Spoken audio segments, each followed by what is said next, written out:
Actually, cross-legged is the best. Like, but then it's all Rajan's responsible. No?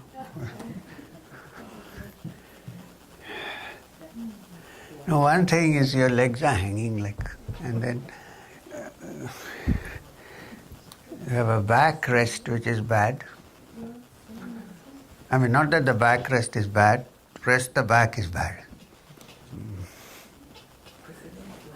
Yeah, much of the spinal problems could be avoided if we learn to sit without resting our backs from youth.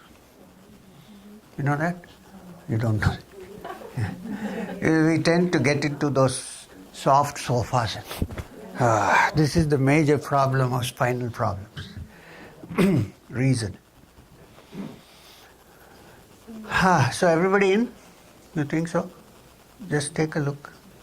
I don't think this is matching the number. Yeah, exactly. We have.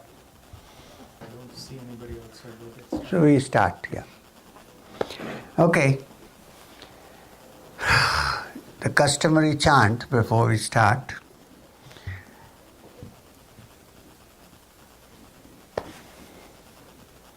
Om Sahana Bhavatu Sahana Bhunaktu Sahaviryam Karavavahai Tejasvina Vaditamastu Ma Vidvishavahai.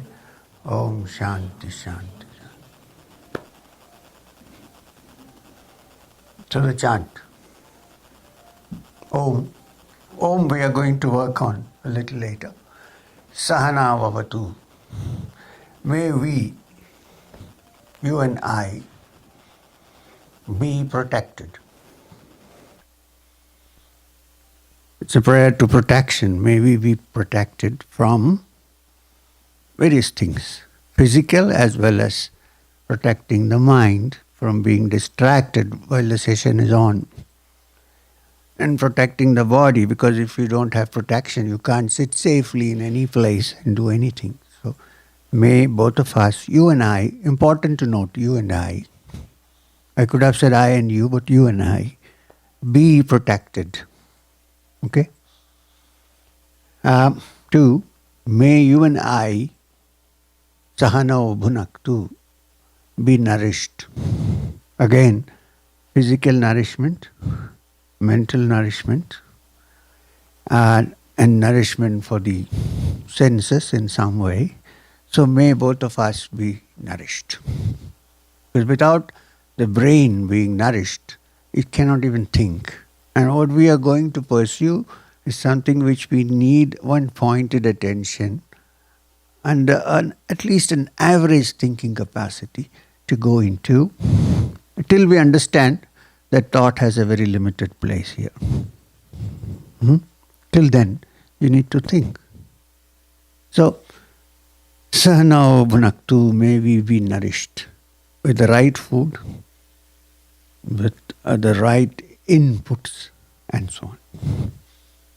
And then, Saha Viryam Karavavahai, may you and I have the virility required to inquire into this serious matter of consciousness.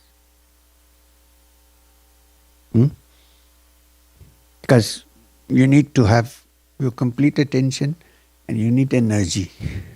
You're looking at something very important and serious, so you need complete attention, which means full energy. Okay. Then, Tejasvina Vaditamastu. May the Tejas, which is the subtle energies in us, increase. Tejas can also mean the fire of inquiry. May it increase and may it remain healthy. So, you should come to the inquiry when you have enough energy. In India, we have a tradition that the student goes to the teacher with fuel in hand. That doesn't mean that the student goes to the teacher with a lighted stick in his hand. It means that there is enough fuel inside. It's not been wasted in unnecessary distracting activities. So he still has the energy left to inquire. This is not an inquiry for those who have already spent their energy and nothing left. It's not a hobby. You know what I mean? Yeah. So, ma vidvishavahai, very important. May we not fight with each other. Which means the difference between an argument and a discussion and a dialogue. What we are going to have is a discussion and a dialogue where I'm not going to say I'm right and you're not going to say you're right. Then they clash because I may be thinking I'm right. So can we look at this together, sinking our differences and not turn it into an argument, and especially when you're asking questions, and then solve this problem together, looking at it to you and I. I'm going to pretend that I don't know a thing. And if you think also that you don't know a thing, then probably we can look at it together. So that was the prayer. I mean, it's not a prayer, it's a chant which we did just now. Okay. Now, yesterday I said we exploring into consciousness, we would deal with certain topics, and so I'll take up one of the topics now, and then we proceed to the next and so on. One of the topics we took up was about the waking state, the dream state, and the deep sleep state, and if there is something other than that, other than these three. We asked a question, is there more than that? Is there something more? And so, the waking state first. I'm sure you will say, oh, you don't have to talk about the waking state, we know all about it. But the question is, do we really look at it carefully enough to know all about it? This is what we call the waking state. When we say waking state, it means we are not sleeping, we are not dreaming, our eyes are open, our ears are open, and we are looking at the world as it is before us. Unfortunately, we really don't see or we don't hear, we don't look at the world that is before us. We look at the image projected by our mind about the world that we live in. So we really don't know the waking state. We like to think that we know the waking state, but we are looking at the image, because it's a fact that the mind, you may call it / brain if you like, because you can't locate the mind anywhere, you can locate the brain. So, when I say, or you say, or we say that we are looking at this world, actually we are looking only at the image presented to us of this world by our sense organs and then processed by the brain. That's the image we are looking at. I don't know, am I clear on this matter? For example, I'm looking at, to find a non-controversial person. I'm looking at Ranjit, for instance. And I have an image about him. I think I know him, because I think this is his image. And I'm trying to communicate with the image I have about him. He may be quite different from the image I have about him. So there is actually no communication. I don't know where. When people say we communicate with each other, or you communicate with me, or I communicate with you, it's actually the images that are communicating, not you and me. Because you have formed a certain idea or impression about me. Oh, this is the guy who went to the Himalayas, sat inside a cave and so on. And I have some idea about Ranjit or about Peter, and he's the one who went to Muktananda and so on. So I'm not looking at Peter, I'm looking at the image I have of Peter. So the communication is not between you and me, but between you who think what I am and I who think what you are. There is no real communication. If this real communication is in some way established, then we meet each other. The problem is over. Rarely happens. Why? Because we carry past impressions, prejudices, ideas that we have formed about somebody, and that there is no communication. That's one part, the psychological part of it. But there is also the physical part. We think we know the waking world, the waking state of consciousness. We look at something and say, well, this is round, or this is square, or this is triangular. It is hard, or it is soft, or it is colored red, or it is colored blue, and so on, and say, oh, now I know this world. If you look at it a little carefully, what we get is the image that comes through our sensory instruments of perception, which is the eyes, ears, and so on, the data, which is processed by the brain, and a picture is presented to us. That's the only picture we know. We really don't know how it exists. If you think we know about the waking state, let's go to the next. I'm saying that we need to tarry a bit and see if we really know about it.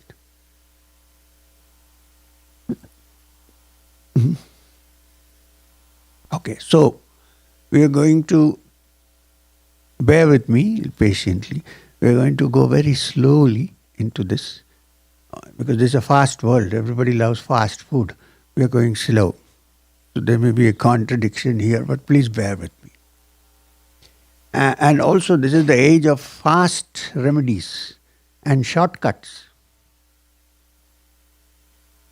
If I said there is a shortcut to understand ultimate consciousness, there will be 200 people trying to attend. I deny that there is a shortcut. Honestly. So, let's take up this object which we were talking about. Let's say that you may not find it in any book, so please listen carefully.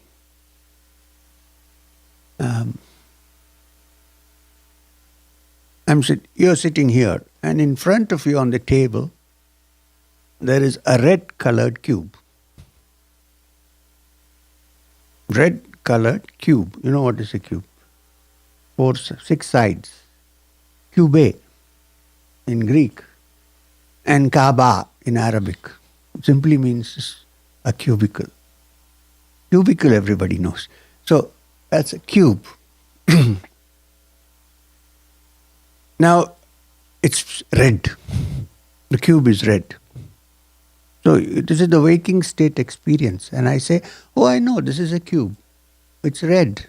It's probably made of wood. And it probably weighs this much. This is my understanding of the cube. And I call it a cube because it has a certain shape. 6 sides. Okay, let's look at this one by one, little by little, carefully, and find out if what we see actually is a cube, or whether we really know that it's a cube, or whether we really understand what is kept in front of us, or are they impressions offered to us by our sense organs, and then, as I said, processed by the brain, and presented a picture. So we really have no connection with the object. Okay, one by one. First thing that strikes us, of course, is the color. Right? We know that. There have been so many, what you call, racial conflicts because of color. Because that's the most obvious and immediate thing that strikes your eye, color. When you go to buy a car, there are other things, of course, but I always think, I would like to have a red one, or a white one, or a black, because the eyes are one of the most important organs of perception. What the eye likes, you like. Not I like, I like. E-Y-E-I, not the I. Of course, the I is also true. So what I like, you like. So I choose. Because color is so important. I see somebody and I say, oh, good looking, very nice, but the color. Yeah. There's been a lot of big fight against apartheid, but we still do, unfortunately. And so color is so important. Why do you say, let's make a colorful decoration for our house? Let the interiors be brown this side, green that side. It turns into a technicolor business. But, so it's so important. The women especially know it. Every morning they decide what color to wear. And what color to paint the lips. Color. So the first thing that strikes us from the cube is color. That's the first thing that arrests our attention if it's put on a table. Unless we have people who eat cubes, then of course their tongue is excited. We don't. But so let's look at color. Now we're going to figure out, is color, this is the theoretical background, please. We'll go into the practicals we have today and tomorrow. When I say the cube is red, what does it actually mean? It means that the thing which we called or identified as the cube absorbs all the other colors of the sunlight and reflects only the red. If it had absorbed all the colors, including red, then the cube would be called black. If it reflected all the colors of the spectrum, the cube would be called white. But it so happens, because of its construction or nature or whatever, the paint which we have used for the cube reflects red and absorbs the other colors. You know that sunlight has 7 colors. This particular object reflects the red and absorbs everything else.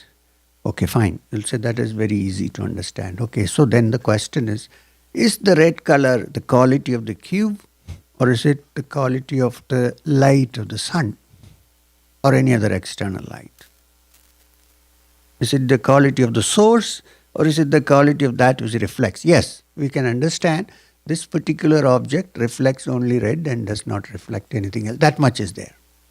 Beyond that, the color doesn't belong to the cube. It belongs to the light of the sun. So when I said, I know this is a red cube, the color has been eliminated. Color doesn't belong to the cube. And what do we normally think? Oh, it's a red cube. Because that's the only thing we are in touch with, right? Because that's what the senses project. And that's what the mind or the brain manufactures out of that. Because the brain can only manufacture ideas depending on the inputs from the 5 senses. Okay, so let's keep color away for a while. Then what's left of the cube? The shape. That's a cube. So now this you can't beat it. It's a cube. I'm 100% sure of the waking state. This is a cube. Okay, fine. Do you know, I'm sure you know, that we are born with a particular kind of lens in our eyes, the convex lens. Right? Therefore, we see the shape as a cube and call it the cube. Think of a small creature like the housefly, which has compound eyes. I think you know that the housefly has compound eyes, which means it has many small eyes built up on both sides. Do you think that the compound-eyed fly sees the same shape for the cube? We're seeing many cubes. Or suppose the elephant is looking, we don't know how it feels. I feel personally that the elephant looking at human beings thinks that they are huge giants coming to kill him and runs, while we are the small ones. It's because of his eye, the instrument of perception. Now, suppose you're sitting in your car on a rainy day and there are drops of water on the windscreen and you look out at the lamppost. You might see the lamppost like this. But you say, no, but the lamppost is straight. Why? Because we were born with a particular kind of eye apparatus, the lens. What if we were born with a lens which is like the drop of water on the windscreen? Suppose we were born with. Would you have still seen the lamppost as straight? Or would you have seen it as a curve and still continued to call it straight because that's the word used?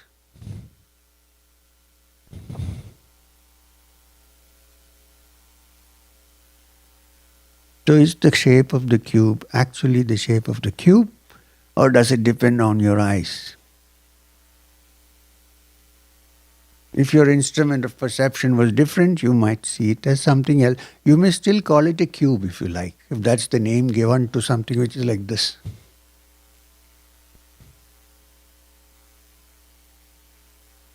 So the great poet Alexander Pope said, the difference is as great between the optics seeing as the object seen. Optics contribute to the object. What is the object then? So, the square red cube has now become bereft of two what we thought are inherent characteristics of it, the shape and the color. The color depends on the sun and the shape depends on your instrument of perception.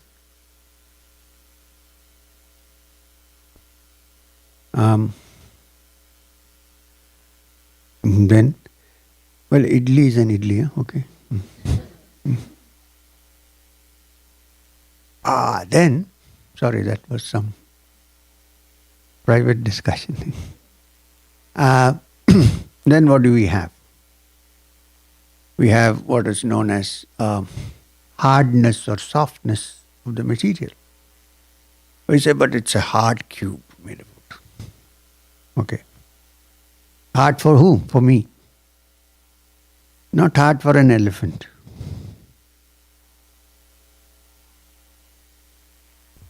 Crumbled. For me, it's very hard. Right? So it depends on the perceiver. The one who is perceiving that whether it's hard or it's soft, you can't call it the inherent quality of the cube. When I'm using the example of a cube, it could be anything. Okay. I'm not saying that we have understood. We're saying let's move. Okay. Now,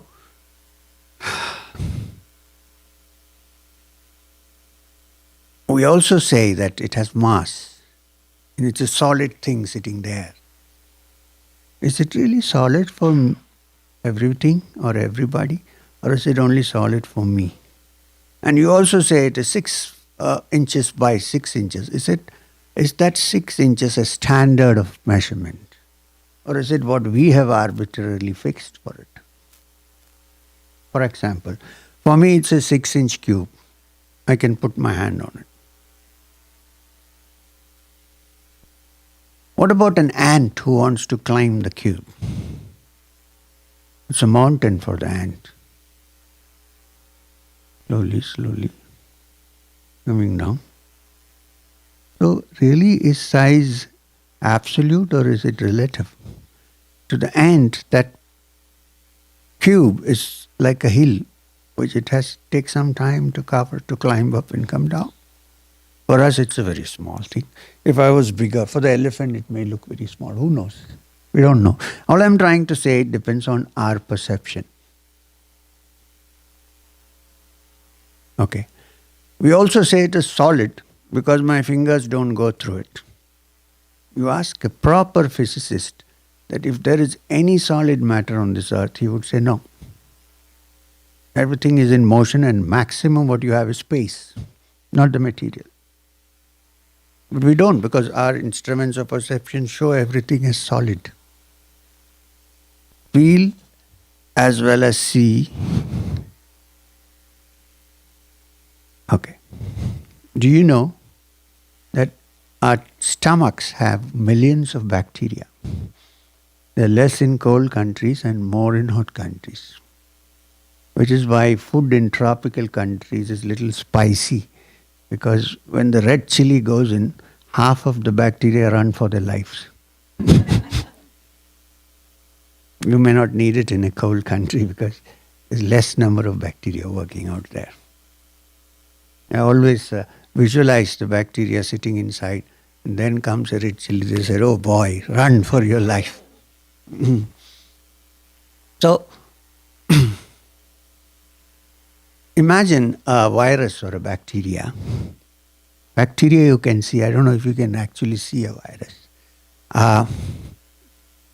Passing through a cloth, which I think is solid because my fingers don't penetrate it.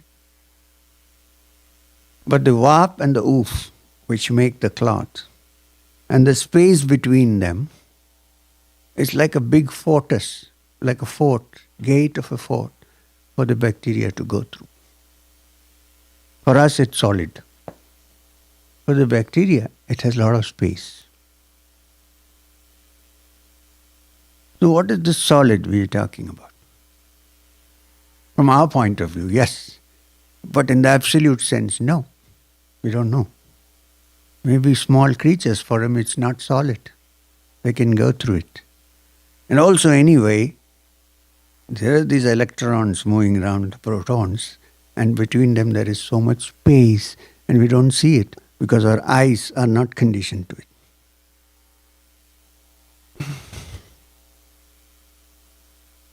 So we have the color off, the shape off, the size off, the solidity of what is left of the cube.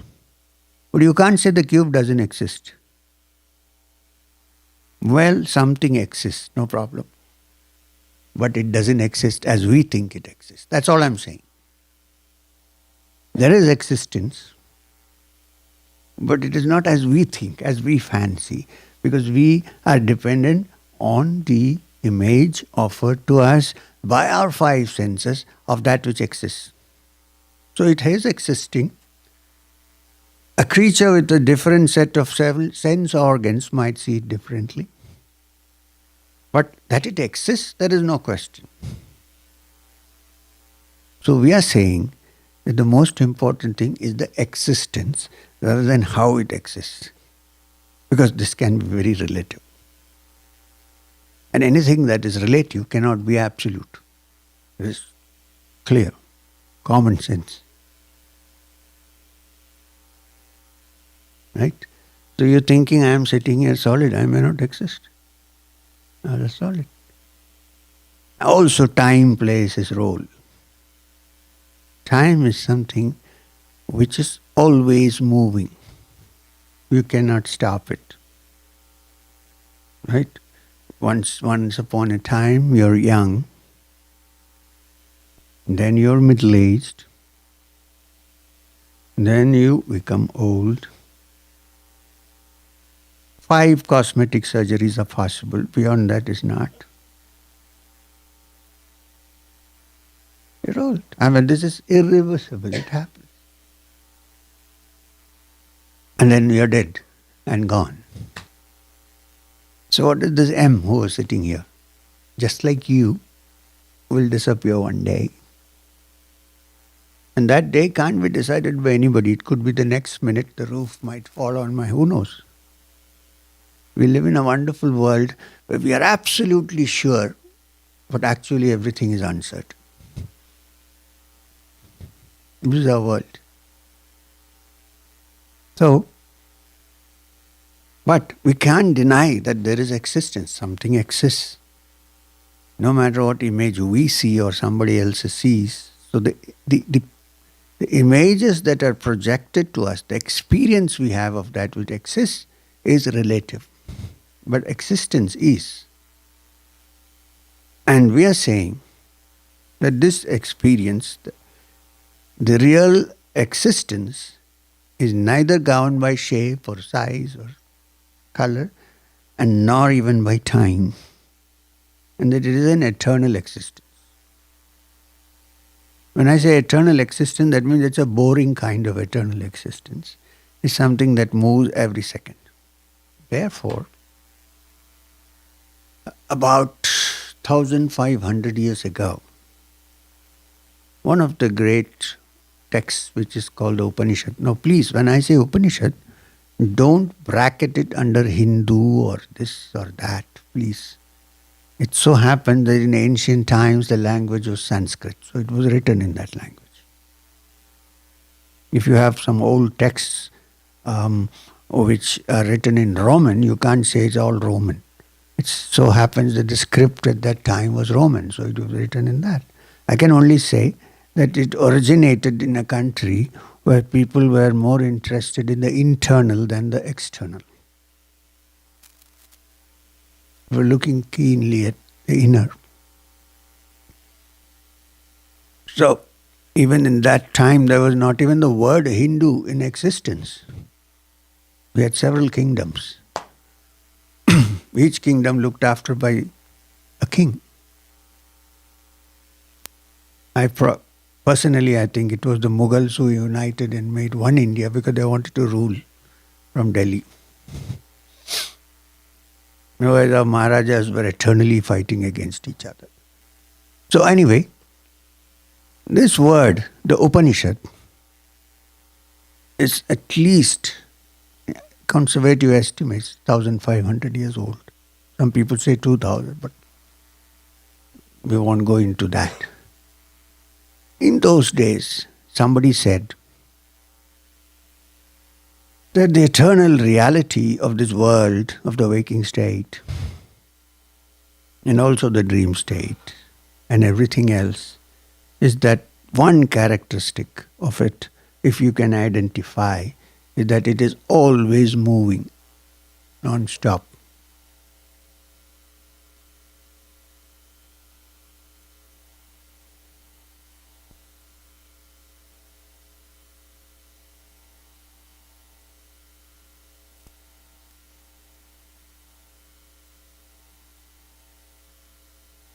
Sorry, you missed some part which I can't go back and repeat because we lose the thread. So, one of the principal Upanishads, the Upanishads are very interesting. I think everybody should read the Upanishads. I'm not trying to promote the Upanishads, please, but because it's so full of material for understanding oneself and the world. Let's put it that way. And the principal Upanishads are just 11 in number. There are many Upanishads, but the principal Upanishads are just 11 in number. And the wonderful thing about the Upanishads, they are non-sectarian, okay, and there is no cult. There are no cults established by the Upanishads. It's a free discussion on finding the truth. And among the principal Upanishads, there is one Upanishad called the Ishavasya Upanishad. It's also called Isha Upanishad. Now, the Isha Upanishad begins with a beautiful statement. It says, if I may say the Sanskrit part. Sanskrit is a beautiful language. The only problem is it's a little too hypnotic. Those who are prone to suggestions might believe all that I say after this, but it doesn't matter. Just guard, watch out. So, it says, Ishavasya sarvam yatkincha jagatyam jagat tena tyaktena bhunjita ma kritha kasyas vidhanam. Which means Ishavasya sarvam. That supreme reality, that ultimate consciousness, which we call Isha, Vashyamidam sarvam, pervades everything here. Not pervades everything in the hereafter, but pervades everything here. It's not an otherworldly philosophy. It's something to do with now. Otherwise the word idam will not be used. Idam means now, here. H-E-R-E. The Ishavasya sarvam, that supreme reality, pervades everything here. Yat kincha jagatyam jagat. It pervades everything in this world which is called jagat. Because it is yat kincha jagatyam, because it is always moving. So this entire universe, according to the Upanishad, is called Jagat because it is Jagatyam, which is always in movement, always in motion. It doesn't stop, it keeps moving. Now we have to look at this very carefully. Our problem of our human beings is that we like to freeze, but the nature of the world is that it moves. Even the hobby of photography is to freeze movements when moments actually don't freeze, they're moving. But we like to freeze. We like to freeze relationships. We like to freeze movements. We like to freeze everything. But actual fact is they're always in movement and we're trying to freeze it and there is this conflict.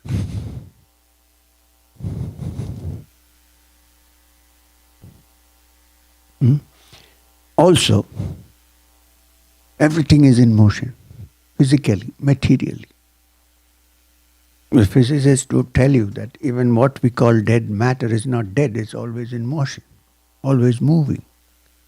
You can't say stop. And time is always moving. Nobody can stop it.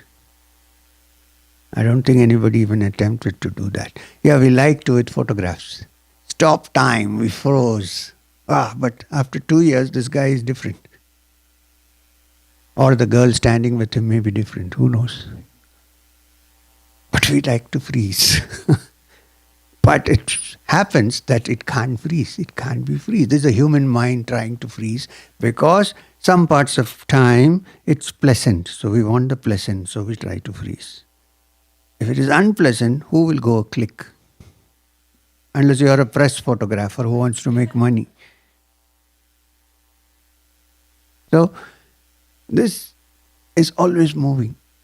Time is moving, life is moving, and we think we need to hold it on, and that's the problem. Now that's about time. We know that it moves. If the smallest particles of, not even particles, the building blocks of the physical world cannot even be seen by an electron microscope. I don't know if some people might be thinking it's visible in the electron, no, too minute for that. You know that it exists only through its effects. Through the effects. And we have now come to a state where we really don't know about it.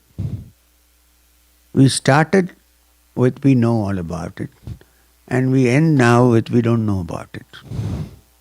When you're a small boy, you think you know all about science because you've read your textbooks. Then you come home and say the whole world is created from atoms. You know, and then you know Newtonian physics. Every action has an equal and opposite reaction, and so on and so forth. Which is of course good, practical, yes. And then you move on to advanced science, and then you come to particle and quantum physics. And then you suddenly come to an impasse.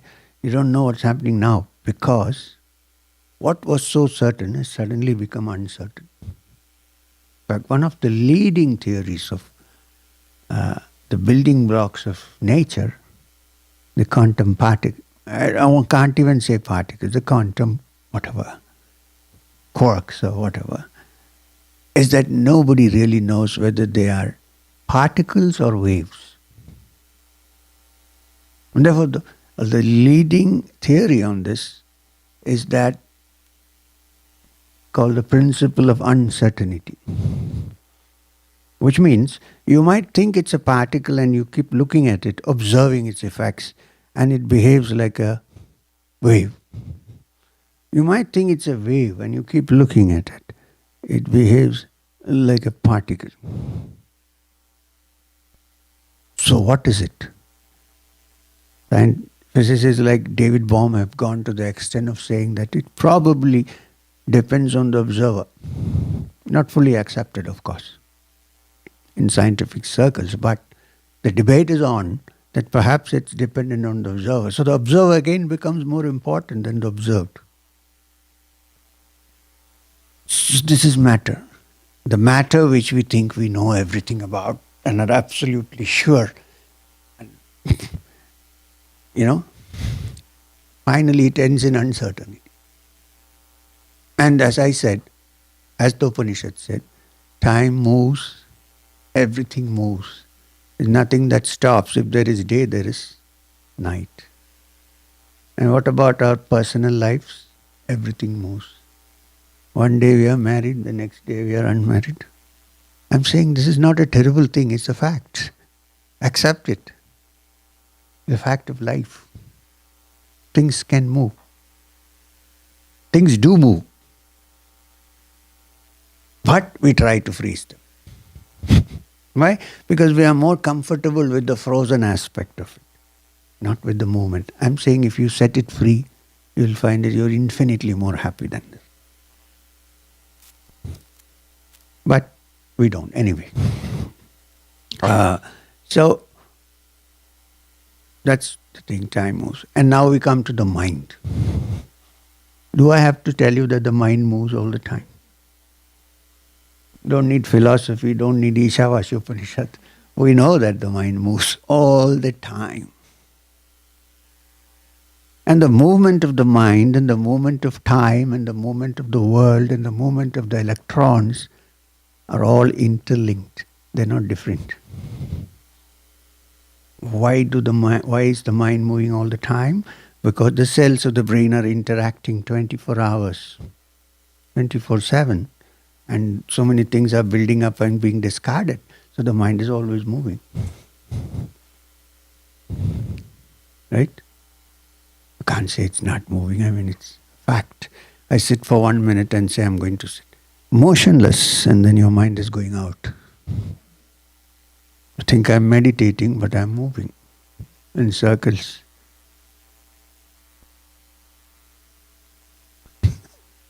Poor thing, she kind of confessed always. Well, you're not an exception, for your information. Always the mind moves. So there is a secret here. It's not to arrest the movement because it is unnatural, but to find out that since everything is moving, there has to be an axis which doesn't move. You know the wheel that moves? If the axis also started moving, then it would just roll off. The axis is there for the wheel to move. So, the Upanishad says, I'm not saying, the Upanishad says, Ishavasya Midam Sarvam, that supreme reality pervades everything here. Here. It's important to note that the Upanishad is not an otherworldly teaching, it's for now. Yatkincha jagatyam jagat. Everything that moves in this universe, which itself is called the universe because it moves. Now, if you understand this, suppose, even theoretically, the idea is not just theory, but to really grasp it from inside. But even if you understand it, tena tyaktena bhunjita, let go and rejoice, but you can't stop it anyway. It moves. So let go of trying to arrest this movement and freeze it in 2 snapshots. Allow it to move. Because the mind is also moving. Which means let go. Don't try to hold. And then what happens? The mind learns to rejoice in that movement.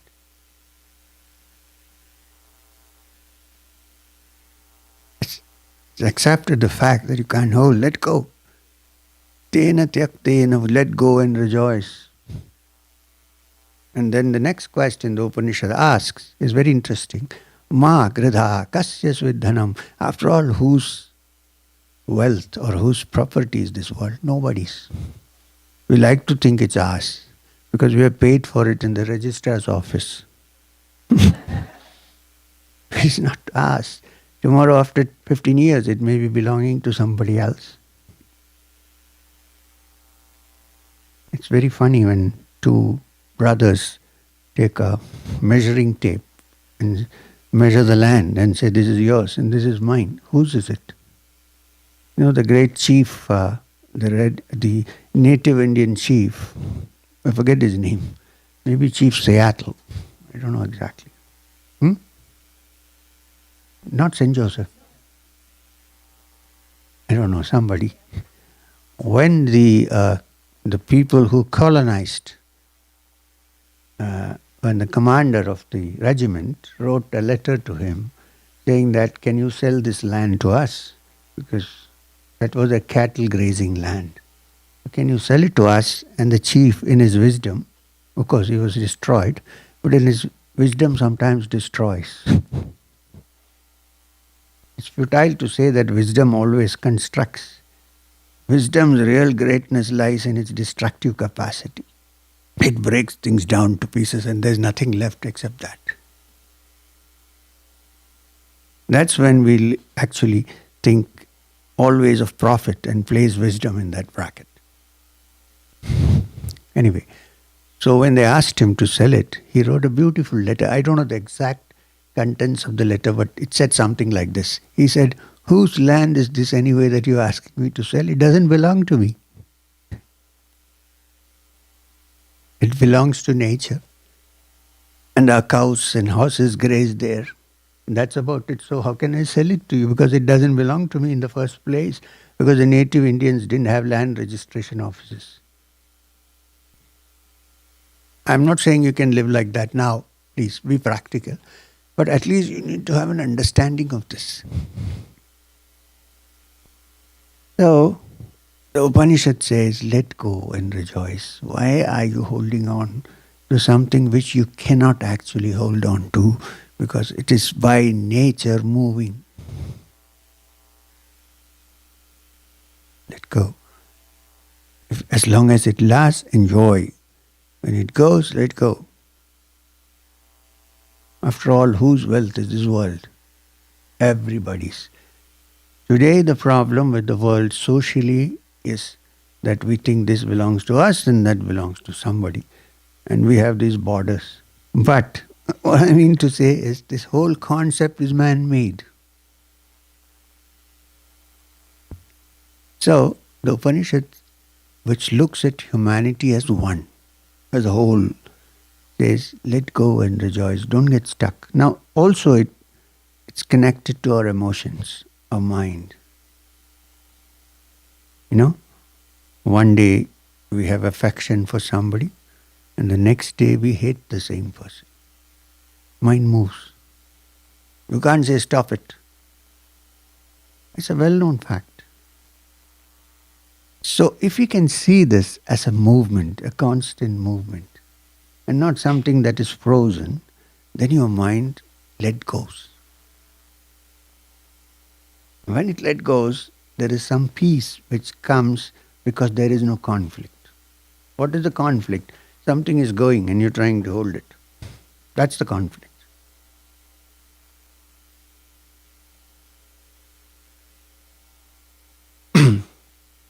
And then the Upanishad says, if you understand this concept, what we are trying to discuss, Kurvanneveha karmani jijivisheta shatam sama. If you understand this concept, you can live and work for 100 years in this world and not allow it to injure you.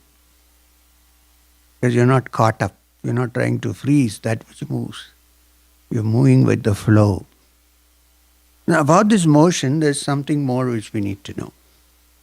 Which we need to look at, sorry. You may know, but you need to look at. And that is, this, when something moves, like the cyclone, for instance. A cyclone can suck up this whole place of hundreds of trees at one go, including the houses and so on. The center of the cyclone, which is called the eye of the cyclone, is the one that does the sucking in. But there is no movement there. The eye of the cyclone is a vacuum. So, if the whole world is moving, if the mind is moving, his time is moving, everything is moving, there has to be a center. That center is the mind that is free, or the brain that is free, where there's nothing existing, shunya. The Buddhists called it shunya.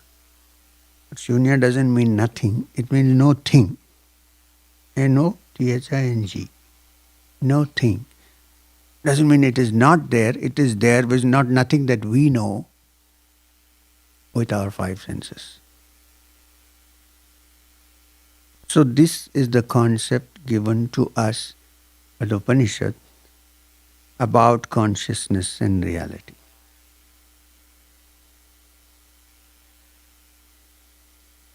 Okay? So now, are you attending some other class? Or? Oh, okay. Because yesterday I saw you also go out.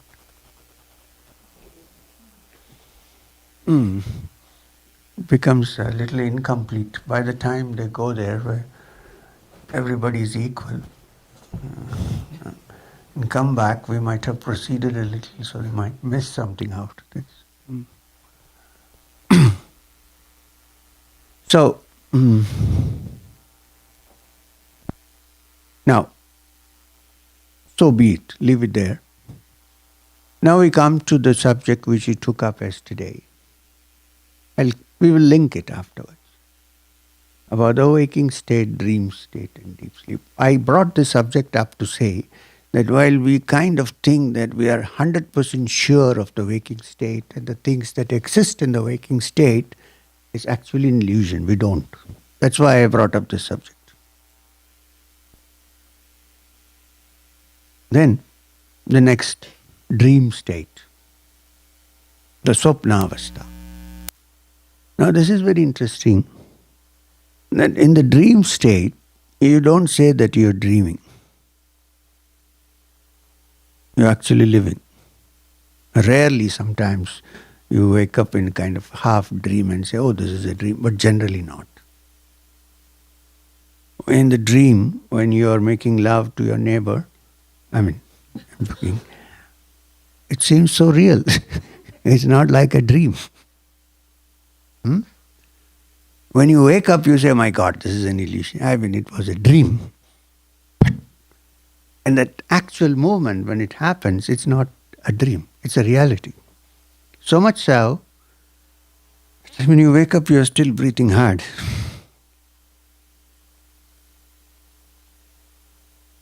But when you wake up, you say, oh, that was a dream. What if the dream had continued for a long time? What if? Suppose I had no control over the dream and it continued. I would be doing what I was doing in the dream. So, which is absolutely real for my dream or waking state? Waking state, of course, because in the dream state there is no continuity. One day you dream you're a king, next day you dream you're a beggar, but when you wake up in the waking state, you're still kind of the same person who went to sleep.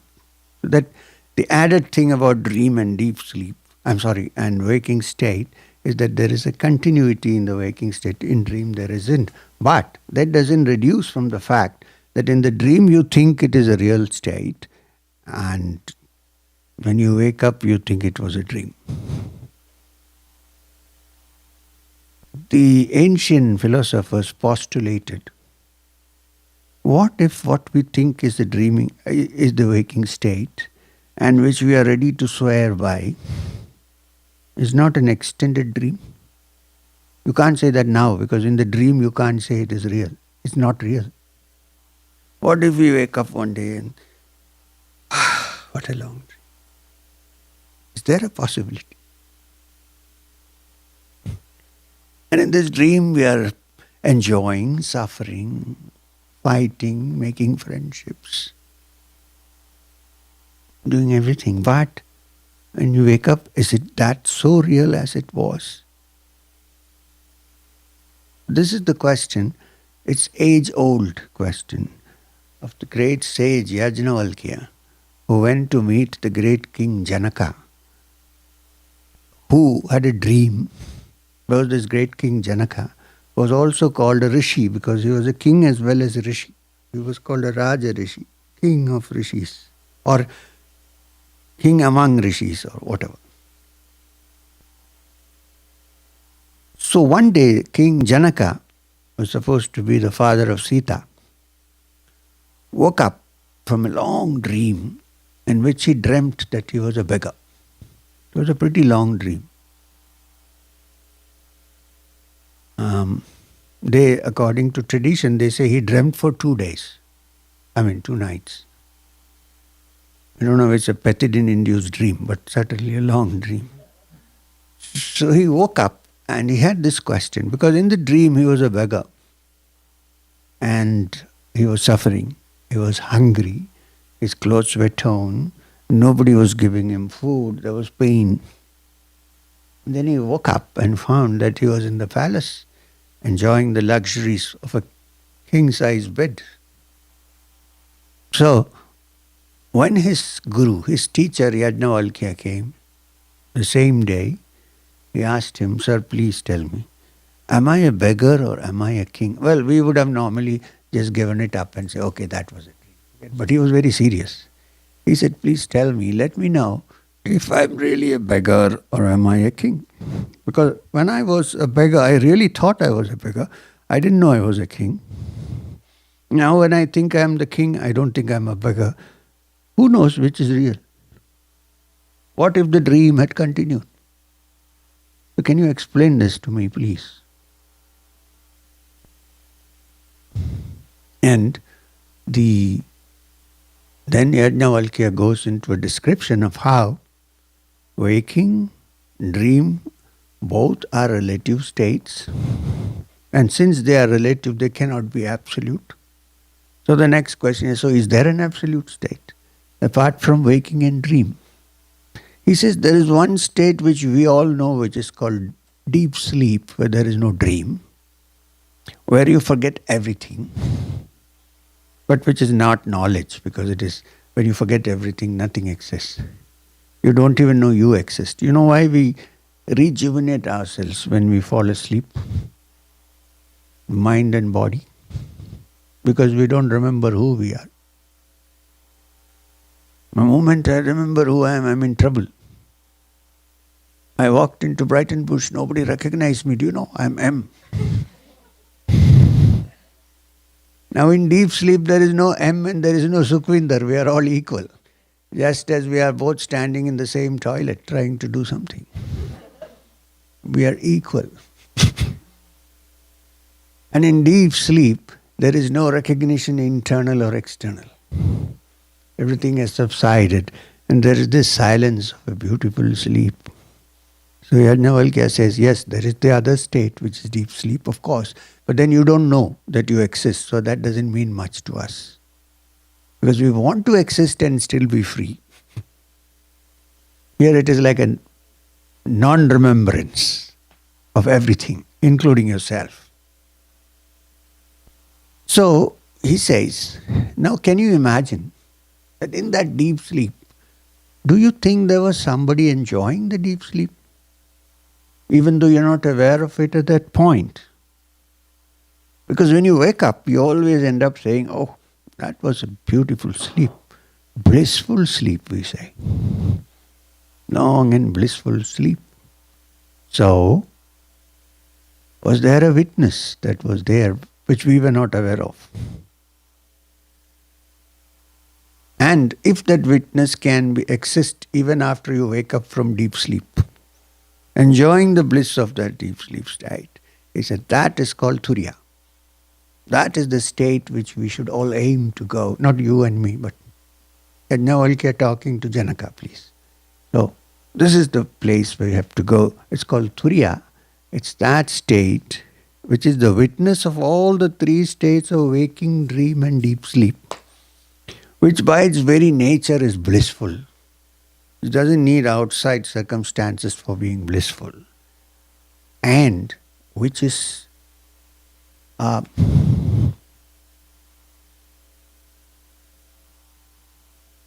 good news, that which is also in every one of us. Which means that every one of us is capable of understanding the state. I won't say experience, because when you say experience, I'm coming into the picture. Understand the state. So if you want to theoretically explain it, it would look like beyond the waking, dream and deep sleep, there is a witness which is there throughout, and which by its very nature is blissful. And when I say enjoy something during the waking state, I'm actually tapping a little bit of bliss from it. So the idea is, can we go to the source, which is the Turiya itself, which is the real witness of all the three states, but not involved in anything. Somewhere else they have given an example of two birds sitting on a tree, one eating the fruit and the other enjoying it.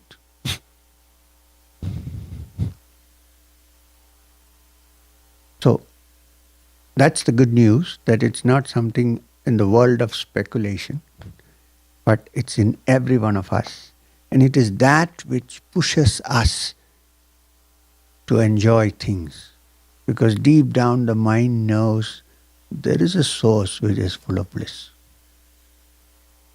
Okay, so when I suppose an ordinary thing, I want to enjoy ice cream. My throat goes off. I want to enjoy ice cream.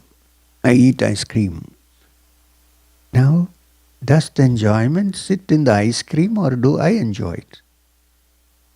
It's just that the taste buds are activated by the ice cream, but the enjoyment is in me.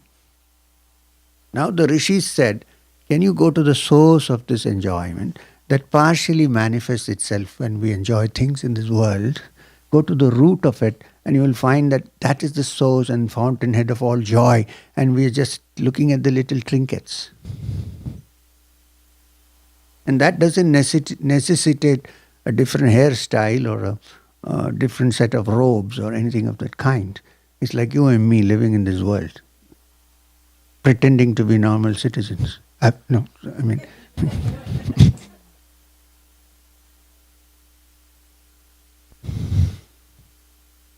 So, can we understand this, at least theoretically? And are there ways and means practically by which we can approach this? That is the question. Because if it's just in the theory, it makes no sense. You can write many theories. But is it something that is a reality which we all can touch? And it has to be, because what we have discussed is not something from outside, but what is inside us. Waking, dream and deep sleep is in us, it's not outside. So therefore, it goes to show that the thing that we seek, for which we aim, for which we live in this world, which happens to be inside, not outside, can be found by every one of us. It's a question of time. When I say time, the pace may be different for each person due to various problems. Why? Because that can be touched ultimately only when the mind has ceased all its distractions, when it's no more conflicted, when it is absolutely calm in its natural state, when there is not a single disturbance going on. Perhaps in that state, one figures out that which is within, and which is also part of that which pervades this whole universe. Not different. The requisite is that the mind is without a ripple. And this practical method of touching that which philosophy has discussed extensively, I can show you many other Upanishads, is the science of yoga. Otherwise you can say, oh, I know I am that reality, but it doesn't work.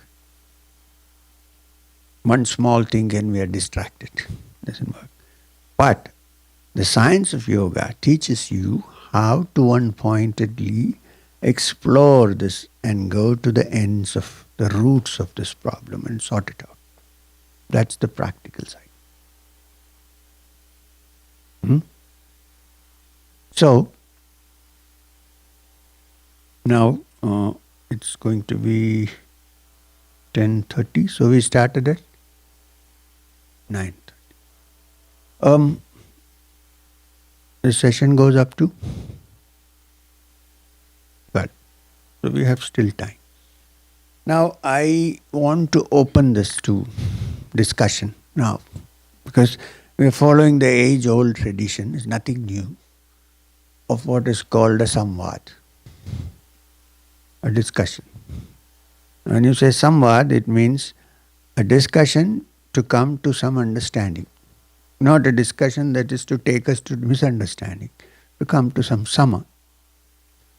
And you know that there is a text in ancient India, not so ancient but old, which uses dialogue or samvad, and it is called a samvad. Anybody?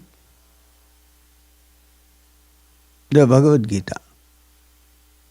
It's called as Krishna-Arjuna Samvade, the debate or the discussion or the dialogue between Krishna and Arjuna. Although, like what's happening here, Krishna ends up talking all the time and Arjuna only butts in now and then. Right? But he doesn't let go, he butts in when required. But then Krishna takes over again.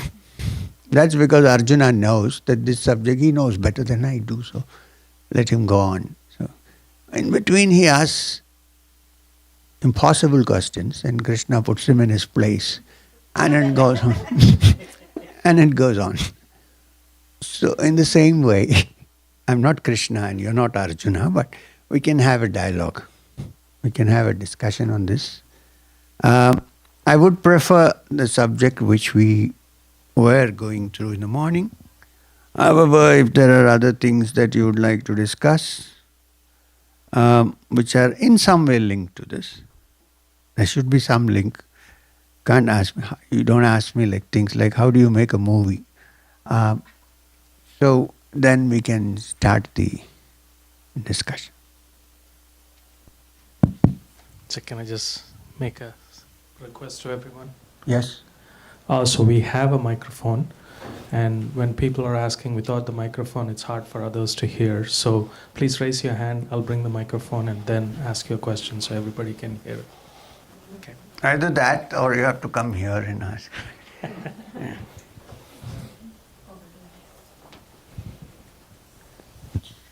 I'll try not to step on anyone. Thank you for the discussion on the waking and the dream state. And I wondered if you would comment on this. It's often talked about that in the waking state, we're actually dreaming, and we have to wake. In the waking state itself, that we're known to be in some kind of a dream world, even though we're not sleeping. And it's because, you mean daydreaming? Or? Well, it's the, I'm going to get to that. It's the idea, and it's more like a jnana yoga, that you're identifying with the mind and the body, so that your real experience in the waking world is really just a projection of, because you have identified with this limited body, and so really you've projected a dream world in your waking state, and you assume that you're separate when in fact there's only unity. And so we live our life in the waking state still in a dream world. So I wondered if you wanted to comment on that. I fully understand what you're saying, Peter, which is that we are living in this so-called waking state but are always dreaming. I mean, it need not even be a dream state. You know why? Well, I live in this waking state. But my mind is always projected towards what I need to achieve. Right? So I'm not really in the waking state. Waking state is to live now. If you can live now, at present, instantly, in the movement, then you're actually free.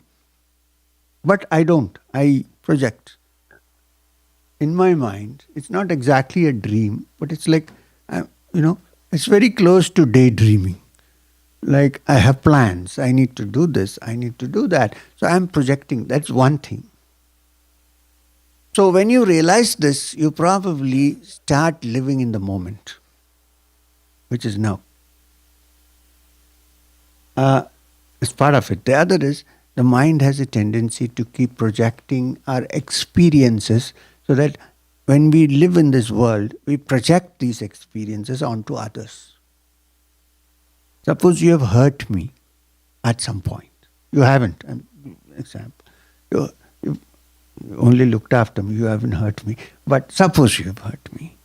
Now what happens is, then I project that feeling of hurt from deep inside on you. And then even though outside I might shake your hands and I might smile and I might hug you. Hugging is very easy nowadays. Especially because people use deodorants. So when you do that, what happens is that I'm not really communicating with you. Externally I might be, but deep down I have this wound, this hurt, which is like a dream in a way. And I'm living in that and I'm trying to project something else. So what do we see when we look at this? That it's better to be truthful in the sense, it's better to be really what we know and face it, instead of trying to sweep it under the rug. Can we face it? If you face it, you might be able to find Turiya in the waking state. It's not as if they are different. For purposes of convenience and discussion, they have been split up into waking, dream, deep sleep, and so on. But actually, Turiya is the witness which is always there, even in waking state, as long as you can live the waking state without being caught up and without weaving those dreams that you know what I mean. In that case, you are instantly free. It's like an instant geyser. Switch on and the water is hot. But it's not easy. Because we are accustomed to live in the past. We can't get out of it. So difficult. Like, if you had hurt me 20 years ago, it's most probable, not me, I'm not like that, generally, that I carry it with me for 20 years. Even though the actual experience of the hurt has passed off in 10 minutes. You slap me and the slap doesn't remain for more than 15 minutes. It's gone. But I wouldn't let it go from my mind. See? I'll hold it on there. There's some kind of actually enjoyment in holding it there. And then I hold on for another 20 years till it becomes a festering wound. And actually, if you look at it, the hurt doesn't exist except the tape that's playing. The CD is playing, but actually it is not there. Because it happened at some point and it's not there now. But I won't let it go because it is playing. So perhaps the experience of now in the waking state is possible if you let go of this.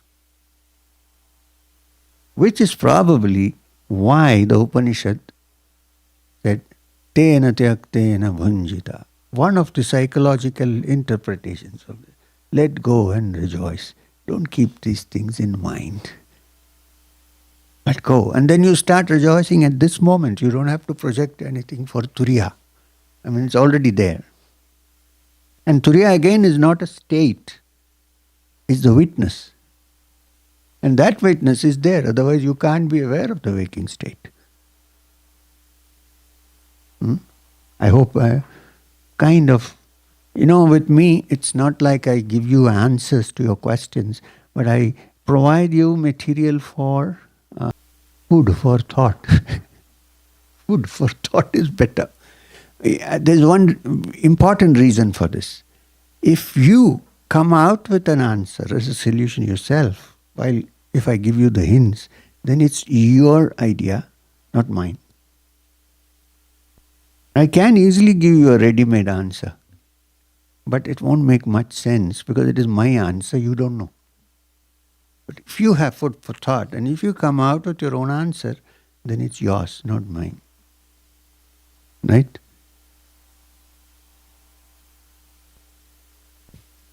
Where is the microphone? Oh, okay, sorry. Sir, you almost answered the question I had. Then shall we stop? But I wanted the technique, sir, how to let go. Technique? Is there a technique to let go? This is the technological world. Everything needs a technique. There is actually no physical kind of step-by-step technique for this. Well, it comes more through understanding. See, here is the technique. I understand that something is unnecessarily sitting like an wound in my head. And I see how much I suffer because of that. Right? I see the troubles I go through just because that little virus is sitting inside, little worm sitting inside. I see this. And seeing this, I know that it's terrible because it's making me suffer. So therefore, if this is thought, that worm is thought, I put one thought across to the worm saying, get out. I understand that you don't exist. It's only in my thoughts. It's only in my brain. Get out. So if you constantly keep repeating, get out, in your mind, don't say loud because your partner might think you're asking him, but in your mind, he's a good man, he won't. But say, get out in your mind. Say, here I see this thing that is torturing me is just there in my mind. It doesn't exist now. Does it exist now? No. It's a fact. So can we deal with facts? And say, okay, today I'm going to sleep. It's like a mini death. You know, every time you sleep, it's a rehearsal for the final rest. Sleep is like death because you don't know anything. Why do you think we wake up in the morning and brush our teeth? And so I hope people do brush teeth. Because the body begins to smell. And what happens to dead body? It lies for some time and there's a stink. So if you sleep for 3 days at a stretch, you'll stink more than normal. So we do all that. So it's a rest. It's a mini rehearsal for the final rest, which is inevitable. So we are saying, when we go to sleep, can we say, okay, this world is dead now. And I wake up in the morning, can I get up without the worm? Can I let it go? Can I throw it out to the window? In fact, if you need a technique, because nowadays everybody wants a technique, I would suggest you visualize that you have pulled out that worm that has been hurting you in your hands, and it's wriggling. And then you open the window and throw it out. And then, technique I invented just now, there is no such thing. And then say, okay, it's gone now, and go to sleep. And get up in the morning and see if it's still there. Maybe this is a technique. I don't know. I just invent. I'll put it down in my next book.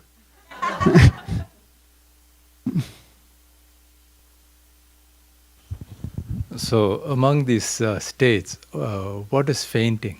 What is? Fainting. Fainting. You'll have to ask a doctor now. What happens when you faint? You know, in deep sleep, there is still a witness which we are not aware of. When you wake up, you feel, that was a blissful sleep. So we speculate, perhaps the witness was there. In dream, we still have a witness. In waking, we know we have a witness. Now when you faint, you're completely unconscious and you're not also in deep sleep. Right? You're not in deep sleep. You're totally unconscious.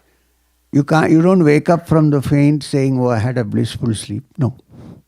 But when you wake up, you recover all the memories that you have, unless you had a brain injury and you have amnesia. You wake up, you come back to the entire world that you carried with you when you fainted. Right? So I would call fainting a temporary suspension of recognition, which is caused through an aberration in the brain, where there is no thinking, there is no nothing. What happens inside, we don't know. But for all outward purposes, a man is not aware of himself or the outside world, which is not sleep. You can differentiate from sleep, because in sleep, when you wake up, you feel the blissfulness. You say, I had a restful and blissful sleep, but here you don't. You wake up and you say, where am I? If you're still, your tongue is working. Where am I? So the I was there, but it didn't know where it was. Which is the first question, where am I? What is this place I am in? Okay, now this is caused, usually fainting is caused by some kind of a blood circulation stopping in the brain. You can easily make somebody faint if you know exactly where the carotid artery is. If you give one shot, it takes 2 minutes. You can. So what happened? The blood supply to the brain is still. You faint. Right? So that's the physical. So when people tell me we are trying to find the thoughtless state, I tell them there is no such thing called a thoughtless state. If you want that, then you don't need to do any sadhana. Hit your head with a crowbar. No thought. Absolutely. That is fainting. It's not samadhi. It's not shushupti. It's not swapna. It's not jagrat. It's a physical manifestation. All the knowledge which you had is intact when you wake up. Unless certain parts of your brain have been destroyed when the circulation stopped, and therefore you suffer from memory loss, short time or long time. It depends. In fact, I think memory loss is not such a bad thing.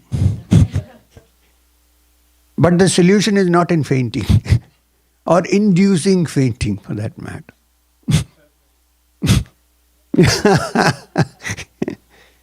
Unfortunately, you can't remain fainted forever. You're in a coma, of course. Nobody knows what happens in a coma.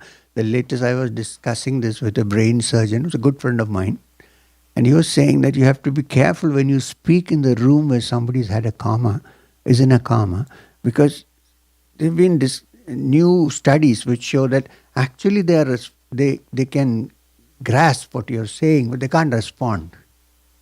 You know? So it's not as if you're completely dead. Maybe it's the same with fainting, I don't know.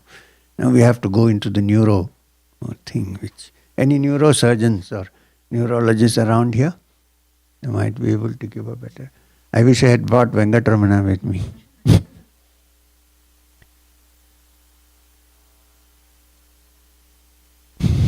There's one hand up there, but koi baat nahi. I have two questions. One is, if the eternal I or the existence is ever blissful, what is this I which feels hurt or which has this, impressions, or because of which you behave the way you do, if everything is so relative? Mm-hmm. And the second is, if we try to let go of that worm that's there in your head, isn't the that what? the worm? The worm. There is no worm. Huh? It's just just example. Then isn't that, instead of letting go, deliberately trying to get rid of something? Because as you said that it's ever moving, then it will keep coming. Despite you throw it, then it comes again. Oh, you so throw there it. is a worm. Okay. All right. I said that because she wanted a technique. I didn't want to say, but she said she needed, so I was trying to invent a technique for that. But if you understand this perfectly and allow it to go, that's better. That's the answer to the second question. The first question, which you said, which is that, who is this I? Yeah, this is the I that we know, you. Not the I which is speculative and about which we don't know a thing. The only I you know is you right now. And that is the I which gets hurt, which wants to take revenge, is this I. So, when you see that there is an I, not I, which is not hurt, which is free of all this, and which is eternally free, if you see this, even theoretically, then you are moving away from this little I that sits and worries and cries and say, oh, this is.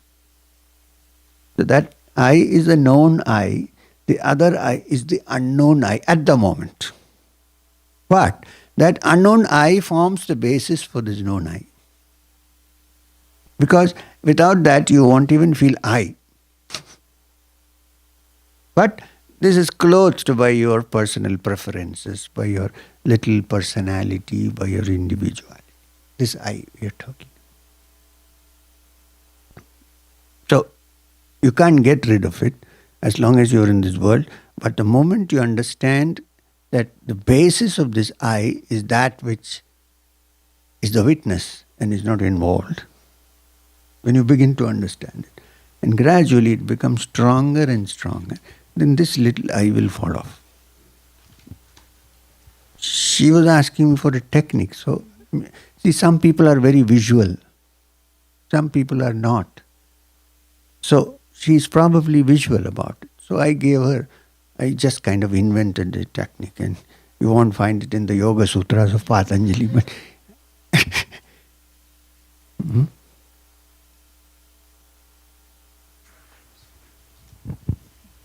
She always has questions.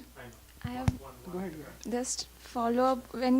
So does that mean that the I which I am aware of, that this I exists other than the unknown I, everything, whether it's the experience, whether it's everything, it's somehow, it's been given by that I instead of me? Say that again. Does the unknown I give us all these experiences to this I? The unknown I gives no experiences. It is a witness, that's all. But because without that, this I cannot experience anything.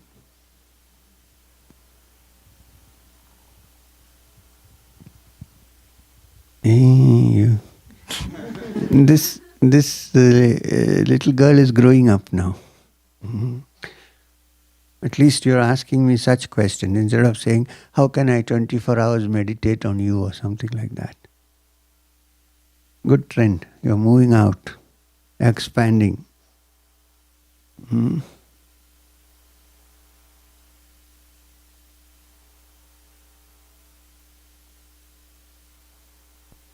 Hmm. You mentioned that our senses, the perception that they give us, are limited in nature. They are not the real perception. So from last 37 years, I have been getting always hammered by those perceptions. Yes. And told by people. Yes. And I may be carrying some vrittis from last birth. So basically there is all kind of muck in my mind. All right. How can I uncondition this? Yes.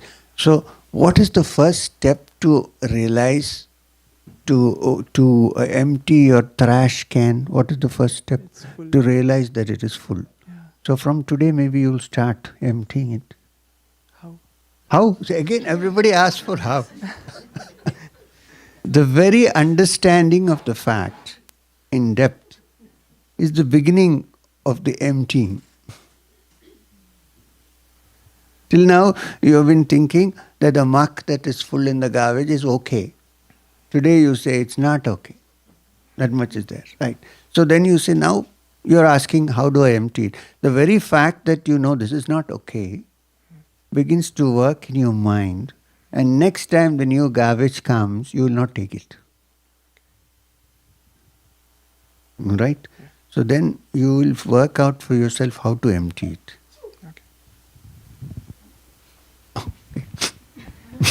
That was a sneeze, I thought. So, it's that emptying is almost like a sneeze. I'll tell you why. It's not a joke. When you are about to sneeze, what's happening? There's this great feeling that you want to sneeze. It's so uncomfortable if you don't, right? And then when you sneeze, finally, there is bliss. In fact, in one of the Kashmir Shaivism textbooks called Vijnana Bhairava, which was translated by Lakshman Ju,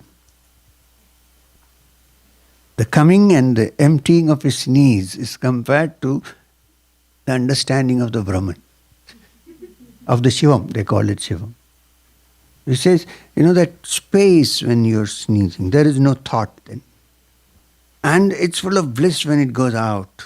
And you want to sneeze, that is the time when, there's something else going on in the mind. So, it's kind of an emptying. When it fills up, it will empty itself.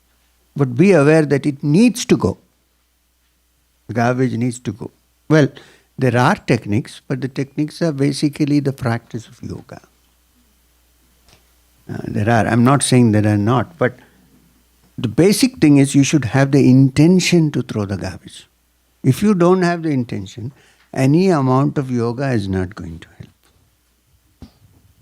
help. Come. You were mentioning the cube and mentioning the cube, the red cube the in cube, your beginning of the lecture. So I was wondering if I'm looking at the cube and I didn't in my mind have these attributions saying it's not a cube, it's not a color. I'm just looking at it because there is something that is in front of me. Okay. Does that mean that you're closer to the origin and the essence of the cube? Okay, so and some people refer to as utilitarian truth versus some sort of an absolute truth. Is this a utilitarian truth because something is there? It's not that. That it's is not there. utilitarian. The other is utilitarian. That it is wood. Okay. And that I can use it for certain things. That is utilitarian. There are people who cannot look at a big tree without thinking how many logs can be cut out of it. That's utilitarian. Okay, so I guess my what I'm trying to understand is this if I did not in my mind go about these attributions, is this closer to the real thing of what is happening between where I am and where the object is? Probably yes. And the other question I'm trying that I have in mind is right now the only way I understand or maybe even attempt to understand awareness is really at the interaction layer of the senses. It's almost like I have to have senses in order to know there's awareness. Yeah. But we also know that the senses are the impediment. Deceptive. Yes. So how would you explain this? In this world where we live, we need the senses to function. Right. They're functionally required. Agreed. We should also understand that they are at best deceptive and at the worst even illusionary. The impressions we gather from. If this gets deep into our mind, while we are still using the organs of perception, we'll begin to see a perception which is beyond the organs. I'll tell you, normally when we experience this world, we have one or two senses which are predominant. It differs with different people. Some are sight-oriented, some are hearing-oriented. There are people whom you can give the most beautiful thing in front, but they won't be happy. They're more interested in the sound that comes out of it. Okay? And some, the world may be going to pieces, but if you give them good food, they're very happy, enjoying. So there are different kinds of people. According to them, one of the senses predominantly works when you're in this world. Right? When you have transcended that, and when you have touched that which is beyond the sense organs, ordinary sense organs, then you begin to taste this world through all the five senses at once. I don't know how to say this. You're not prejudiced towards one sense. So then, when you look at an object from that point of view, everything is a collective view. It's not a separate piece. Think about it.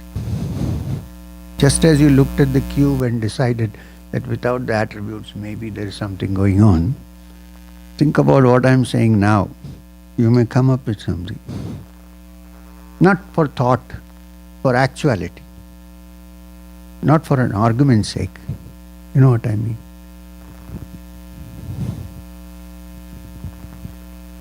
Mr. Chaudhary wanted the microphone for... Okay. Thank you, sir. You had mentioned that everything is in motion, everything's moving, and therefore let go and just enjoy it. I didn't say enjoy. Or be free and rejoice. It seems that that is true, but at the individual level, if we can imagine that there are individuals within the world, people, trees, etc., that if you observe their movements, it looks like the individual have a degree of rhythm. There's a kind of natural rhythm each individual has, right? And it's that rhythm that allows individuals to come together. Not vibration, rhythm. Vibration, yes. Vibes. It's one of the reasons why we're all in this room with you, because we kind of have a similar rhythm to yours, and that's sweetness, right? So I guess my question or comment, and I want you to comment on is in a way, we can operate in a rhythm that is constructive. That is constructive, that is cohesive, that is in alignment with other individuals, such that you can actually sustain a long-term interactions or relationship to have a fulfilling experience with that entity or individual, whether it's tree or river or sky or another person, right? So it does feel like you should let it go, but that you can operate in a way that you can actually have a deeper, fulfilling experience with it. The last part again? That that interactions can be fulfilling when your rhythm, your movements is similar to that object or individual that you're interacting with. Okay. And you can sustain that by shifting by shifting your rhythm. Shifting, I heard it as shitting, huh? So I just wanted you to, if you can elaborate or comment on that a bit. Okay. I think you have a point there. You have a point. You know why this happens is because suppose there is somebody here, like somebody's here, and that person's mind has kind of subsided and settled down. I think as human beings, since all of us have that element in us, more or less, we sense it. Therefore, in that presence, but you have to be very careful with this. Don't carry it too far and make M more important than what he's saying. This you have to be careful. So, while it's true that if you and I are having this similar wavelength, or you feel that the settlement and the calmness of this mind, this being here, is in some way contributing to the settling down of yours. It's possible that what you say, that the rhythm of your mind and the rhythm of my mind meet in some way, and perhaps at a later date, or if you're very sincere instantly, you might hit upon the same rhythm. But it's a dangerous thing to think, because then we are not responsible. We like to put it on somebody else's shoulder, and it doesn't work usually. If you are still responsible and careful about this, not trying to imitate me, but, trying to absorb the rhythm. And the more the rhythm is absorbed when the mind is quiet and not crowded with all the things that we have experienced and read, and this whole thing. If the mind in its calm state gets in tune with somebody else whose mind is in that rhythm, then it's possible that you might begin to understand this. Now, this is actually what is meant by a teacher transmitting something into the other. But That transmission should not be a deliberate affair. It happens in its own natural way when we are sympathetic to each other. For instance, we might be discussing nothing spiritual. We might be discussing the different ways of how tea is made in some Vietnam or Nepal or China or somewhere, and we might be discussing that. But while we are discussing that, we are so closely into that your mind waves, thought process or rhythm or whatever, rhythm vadishyami, your rhythm and my rhythm have come sort of close to each other. Then apart from the tea discussion, there might be something that passes between you and me.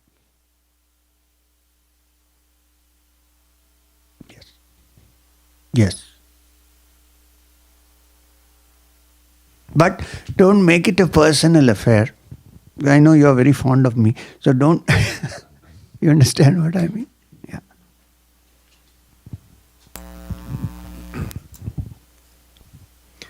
Sir, it's my experience that when I dream, the script of the dream is not in my control.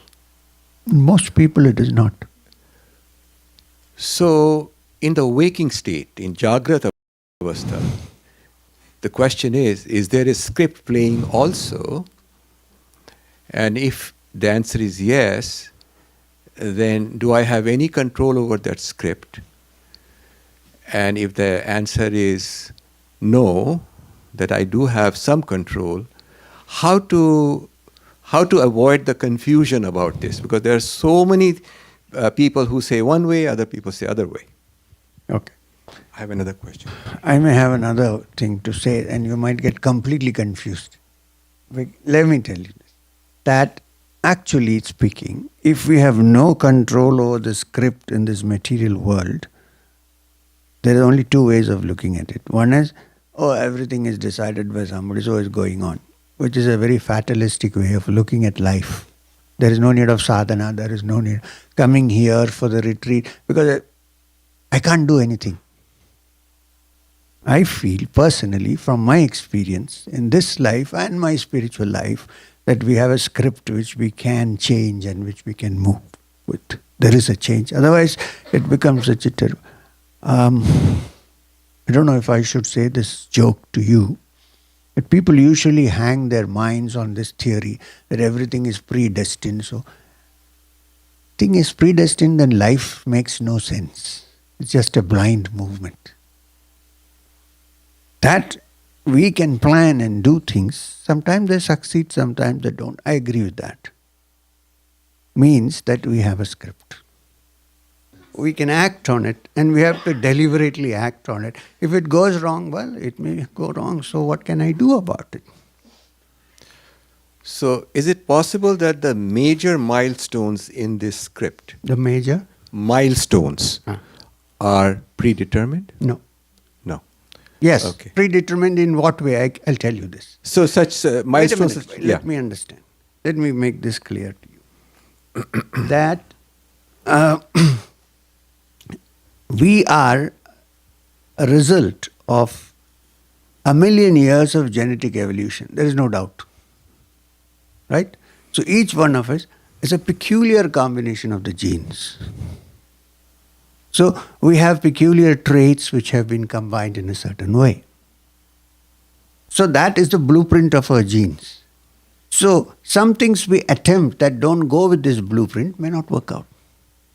There's nothing to do with somebody sitting up and making all these things, part of our genes. So we have a certain framework. I agree with that. But given that, we still have the capacity to move forward. And that is evolution. If you're always stuck to that pattern and cannot move, this is not possible.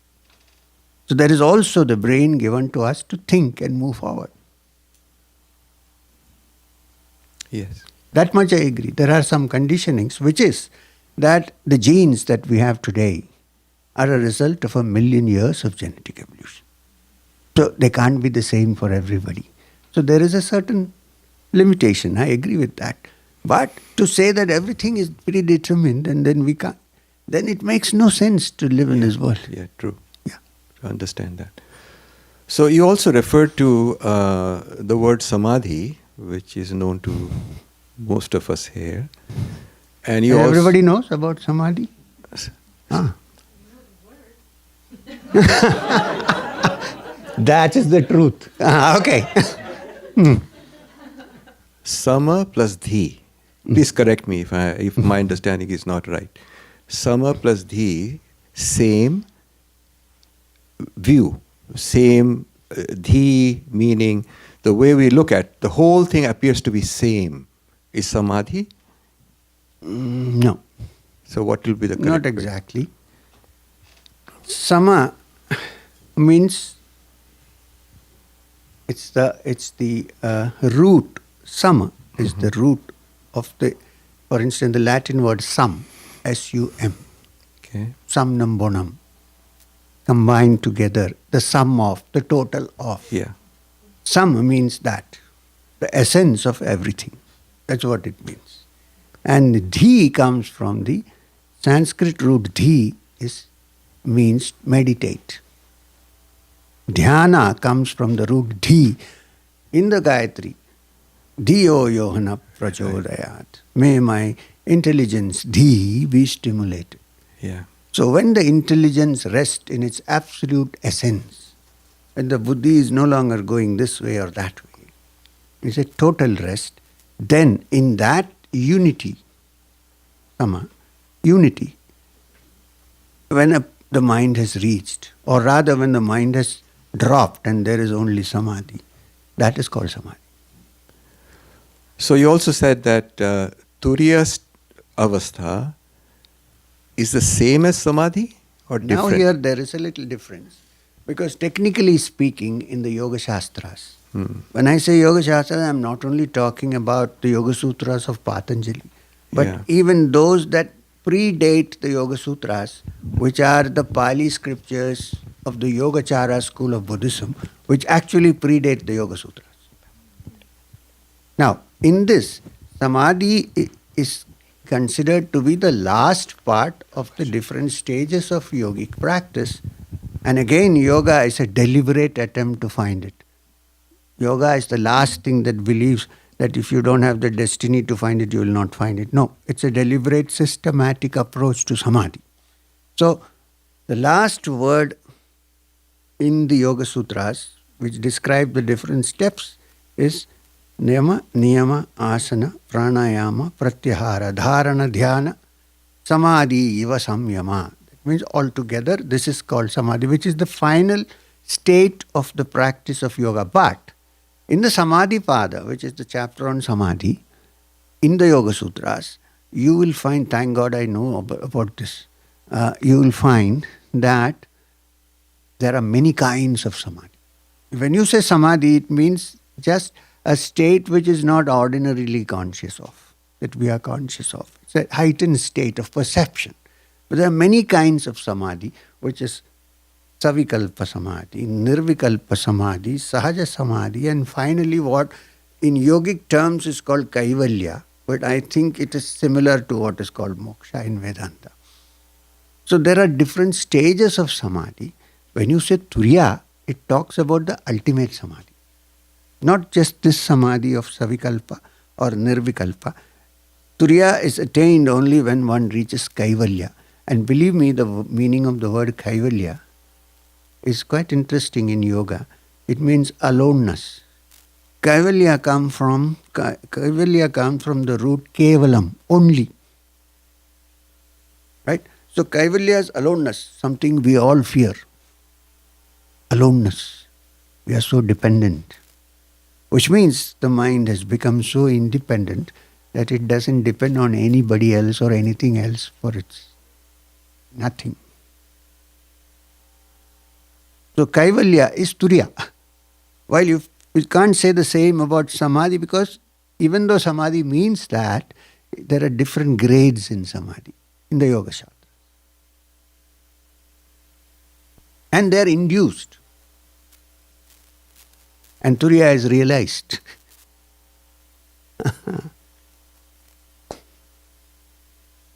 Big difference. Sir, like you said, let go and rejoice. Now, I'm not talking about physical let go and rejoice. No. Because other people may suffer in the room. No, not that kind. But does it lead to, non-confrontational life? And No. Okay, that was my question. It does. It's not a non. See, the word confront means that I have some plans and I am different and I think in a different way.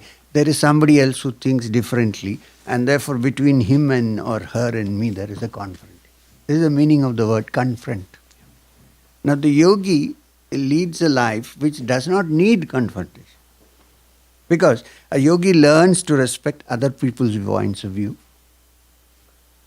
There is no confrontation there. Yeah, you have confrontation in a constructive way with the ideas that you already had which need to be destroyed. That confrontation is there. But that confrontation doesn't stretch to human beings. In fact, there is no confrontation. The yogi realizes that there are different aspects to the manifestation of energy. This is one manifestation. This is angry energy. This is loving energy. So there is no confrontation. There is a way how you can swim clear of this confrontation. But that doesn't make a yogi a weak guy. Please understand.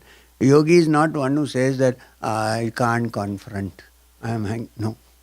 A yogi has to be fully strong. That's why they say that in the Upanishads said that strength is fearlessness. Yogi is not afraid of confronting nature, but that doesn't translate to confronting human beings. You know what I mean? There are ways to solve problems between human beings without confrontation. That's a different matter altogether. But you have to confront things or ideas which you have thought about wrongly to try to change it, to finish it off. Because if you don't, the new doesn't come in. You're always stuck with the old. You need to move forward.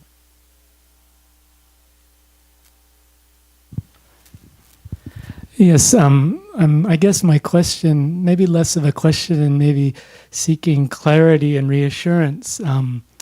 You spoke of the axis, like kind of an axis that's still, and the center of a wheel that's still, and a storm that's still. And I'm wondering if you could speak more about that.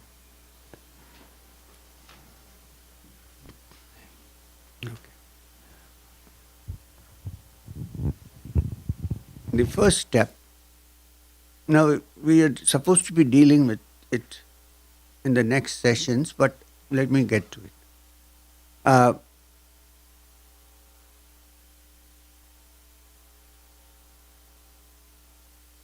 The first step, not the first step, the first take-off point or tarmac from where to take off. In the yogic terminology, there is this word which is called asthita prajna. Prajna is your understanding, consciousness. Hita is that it is steady. Now, you might think this is not connected to it, but it is. Asthita prajna is one who is also referred to in another text called the Gita as sarvatra samabuddhaya. One whose buddhi or the thought process or the mind remains steady in the midst of all circumstances, good or bad. See, in this life we have to face all circumstances. We can't say I need only good ones. There are also bad ones. There are negative ones. There are positive ones. We need to face all this in this world. Right? You can't avoid that. You can't change it. You can change yourself. You cannot change the world. I mean, if you change yourself, you're kind of changing the world. But generally, you can't work there. You have to work here. Okay. So, when you say sarvatra samabuddhaya, when it says, it means that under all circumstances, pleasure or pain, hot or cold, that's it's a metaphorical expression, heat or cold.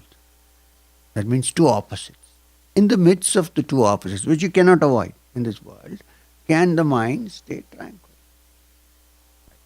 Now, psychologically, it's related to this absolute statement in the Upanishad, which says that there is a center which is in the midst of all the movement that takes place.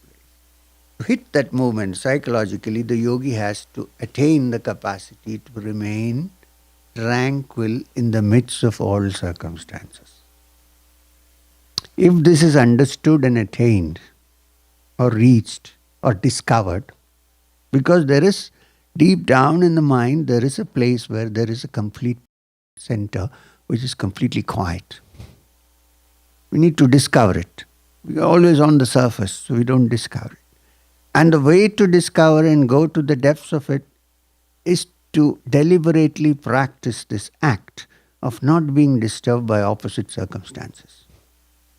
It's not easy in the beginning, but gradually one learns to keep clear. And that's the actual expression of saying, oh, this guy is so cool. I mean, cool means settled.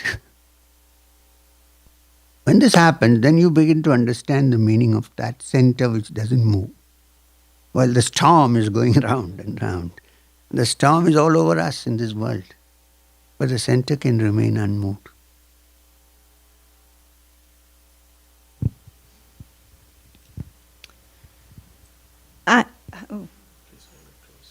Okay. To refer back to the senses, the senses. Senses. I, in my personal practice, have been contemplating this a lot, and the senses linked, to desires, and then desires linking to longing and taking away from the present moment.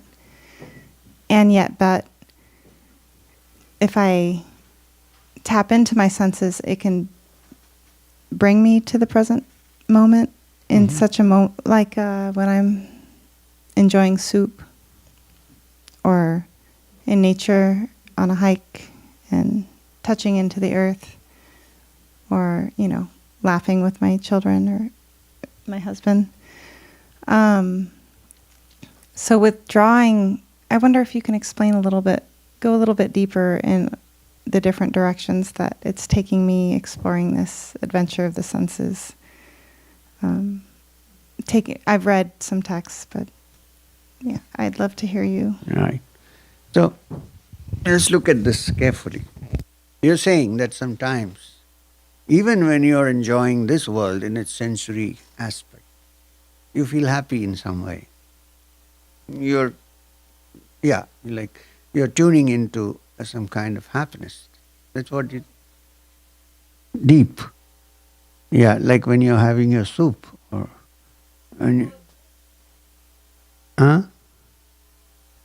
Yeah, I understand. I got what you're trying. So you're saying that you have experienced that sometimes see, the problem is, that's not a problem. The thing is that it's not a question of enjoying things with the senses that is the problem here, generally. That moves us away from the center. It's the desire to hold on to it. Well, if you enjoy your soup and then break the bowl, then you're free. But then we want it repeated again and again. It's the repetition that is the problem. It's not that enjoyment at that point. Why does one become caught by it? Because we want to repeat it, because we think it's good to repeat it, because it's so enjoyable. If you enjoy it, there's no harm. If you can let go of that desire to repeat, then you're free of it. One. Second, it's not the problem of beauty that you see with your eyes, or smell with your nose, or hear with your... The problem is that when I want to acquire it. Okay? Like beautiful flowers in the garden, right?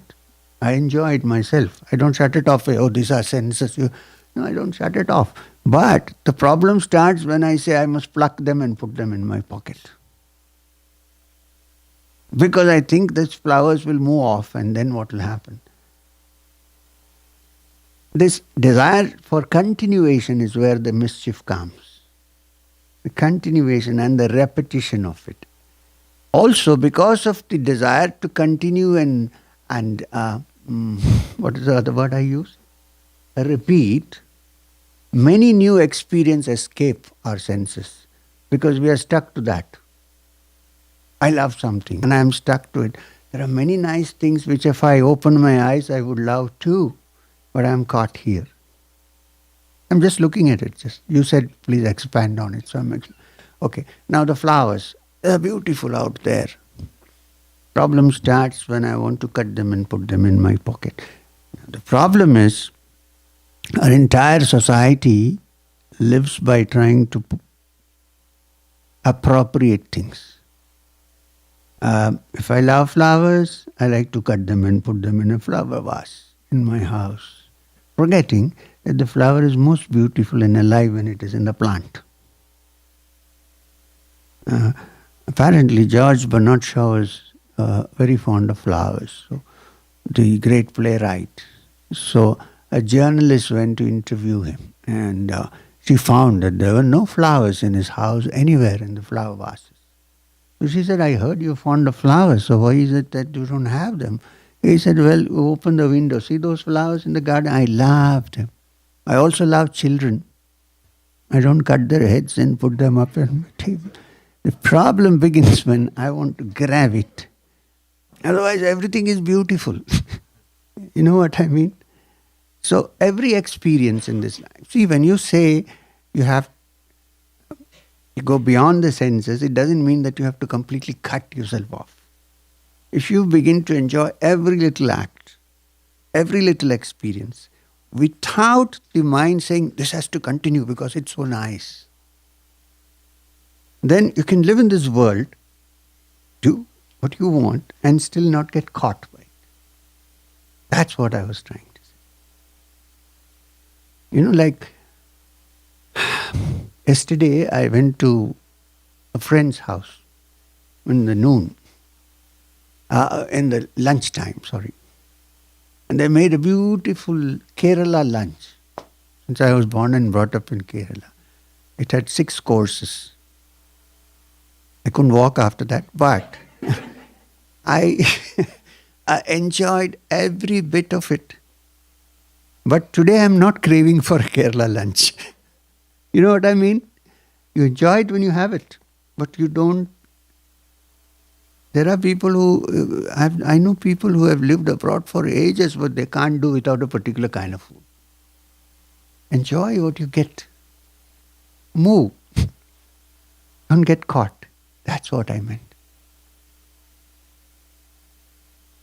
Please. About Kerala food? No. Commitment and wanting to make good things happen. How does that come in to letting go and not hanging on and searching for the good experience? Because the world can be changed by repeating good experiences. Yes. So how would the commitment and wanting things to happen that are good in connection to even interactions with people, relationships, you know, in family setting, we want to make good things happen. Yeah. So how does it come to letting go and not wanting them to happen again and again? Yeah, so now, if our happiness depends on the circumstances in which we live, there is no need to let go. It's fine. But if you find that these relationships are not so permanent and they can go off at any time, then only you start the process of letting go. As long as letting go is not a psychological exercise where you say, oh, I let go. Letting go is when you realize that you are actually independent and alone. And all these relationships that we have built up are very artificial. They're like, and then we have become so dependent on it that we are afraid that they may crumble off. There's no harm in living with the relationships as long as the fear of it crumbling away doesn't arise. Then you're letting go.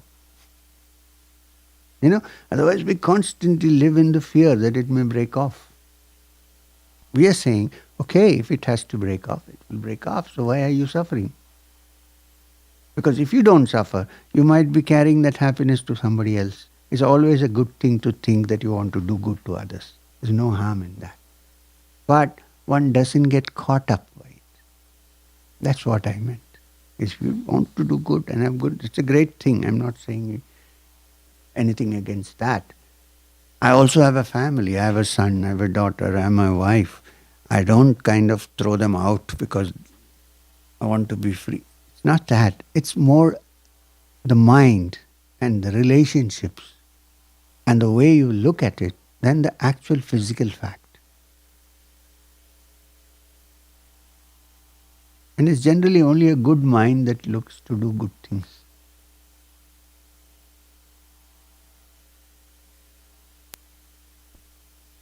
So my first question just got answered, but I had a second question. So let go. What's your name? I forgot. Sorry. Chandrika. Crescent moon. So let go and rejoice versus hold on and rejoice. No, sir. Versus spiritual laziness. I'm a little confused there. Let me try and explain. So initially, I had a lot of questions because I was eager. I was looking for something in my spiritual progress. I was trying to read a lot and talk to a whole lot of people, and then gradually in my personal journey, a lot of them faded. They didn't seem as important.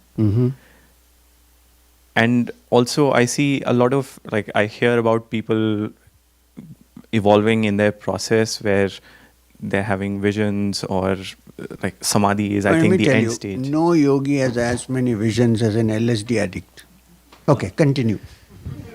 Sir, so I was initially eager to reach those milestones, so I know that I'm progressing, but then I thought about letting go and rejoice, and I'm no longer, I don't feel on a daily basis that I need to get a vision to know that I'm progressing. Good. I'm glad you're progressing.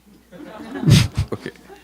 Sir, but how do I, sometimes this question, because of the conditioning that I've had, long conditioning, that I need to know if I'm making progress or if I'm regressing or losing track. No, you need to carefully look if you are out of sheer laziness or real wisdom that you're letting go. You need to look at this carefully. Sir, I don't think I'm lazy because I do all my practices. But I think the question that I was trying to answer is, when I sit down for meditation. You're not expecting anything now. Yeah. Great. Okay. That's what. The moment you expect something, you are deliberately avoiding the real thing that may have come. Okay. What you expect becomes an obstacle to that. So if you're sitting with no expectations, then it's a great thing, because then you're leaving the window open for the breeze. See, I always say this to people, that which we seek, which we are seeking, is like the breeze that blows. You have no control over that. But if your windows are shut, you will not feel it. So all your process of meditation and whatever you do is to keep the windows and doors open, so when the breeze blows, it gets a chance to come in.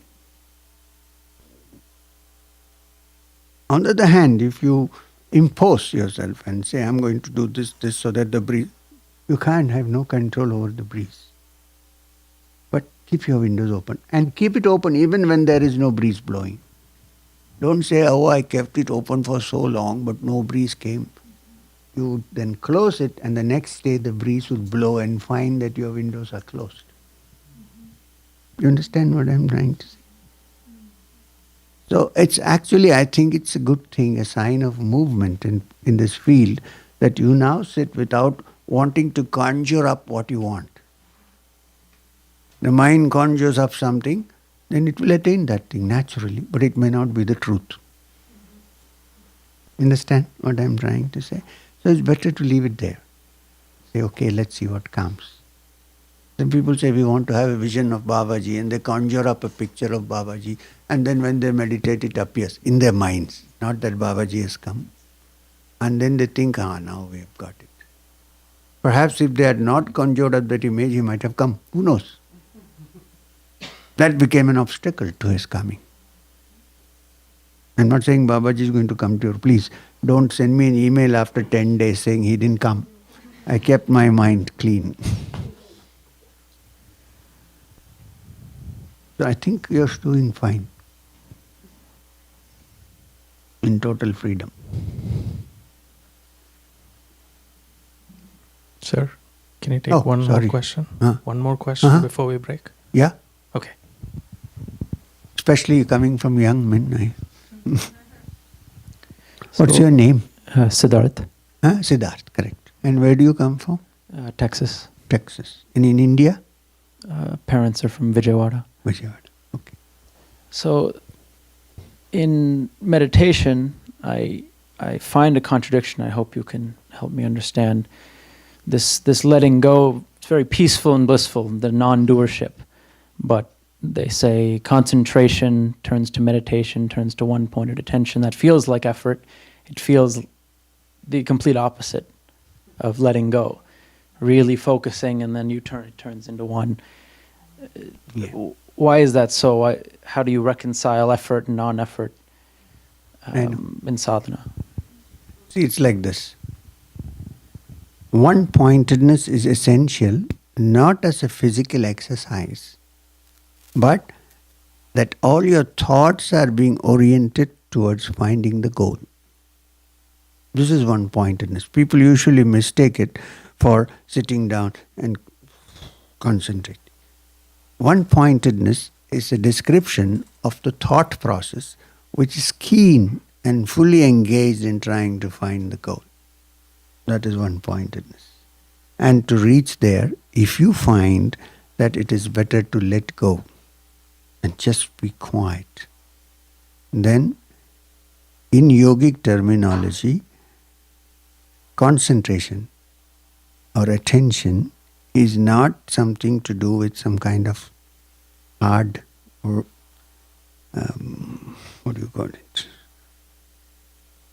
agitated fixing of the mind. Mind is trying to go one side and you want to fix it here. There is a contradiction.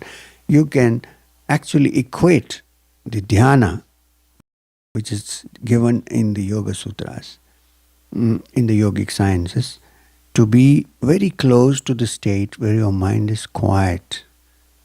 Not inactive, but quiet and tranquil. So that there is no contradiction here.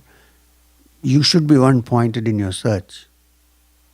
But in the practical sense, you should allow it to cool the mind.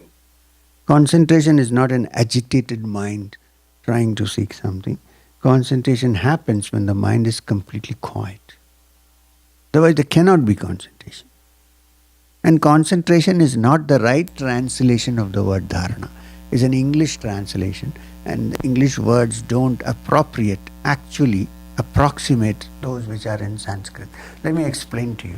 The process as described in the yogic texts is, one is dharana, other is dhyana, and the end is samadhi. In this process. Now, dharana means the capacity to fix your attention one-pointedly on either a goal or a theory or an object, depends on the person, or on a sound, or on a symbol, or even on an idea. That's called dharana. When dharana becomes continuous without a break, it automatically translates into dhyana. Now, if it has become dhyana, then there is no contradiction. There is no pulling on one side and pushing on the other, it's straight. But during the period of dharana, there is always this problem that you are trying to look at something and something else is distracting. Yes, but when this becomes a practice and when it continues smoothly, then it becomes dhyana. And dhyana is the quiet, untroubled, unconflicted, tranquil state of mind which naturally continues into Samadhi. And Samadhi is the state when you're so absorbed in what you're doing that you have even forgotten your petty little self. As long as one's petty little self is there, there cannot be absolute Samadhi. Samadhi you can't say, I am going into Samadhi. You can say, I am not there, so therefore there is Samadhi. I hope food for thought. Think about it, because we are here another half day and one more day tomorrow. So if any question regarding what we discussed already comes up, please take it up and let's discuss this matter. I hope we had a useful session, I hope. So, thank you. Still have 5 minutes, but it's time for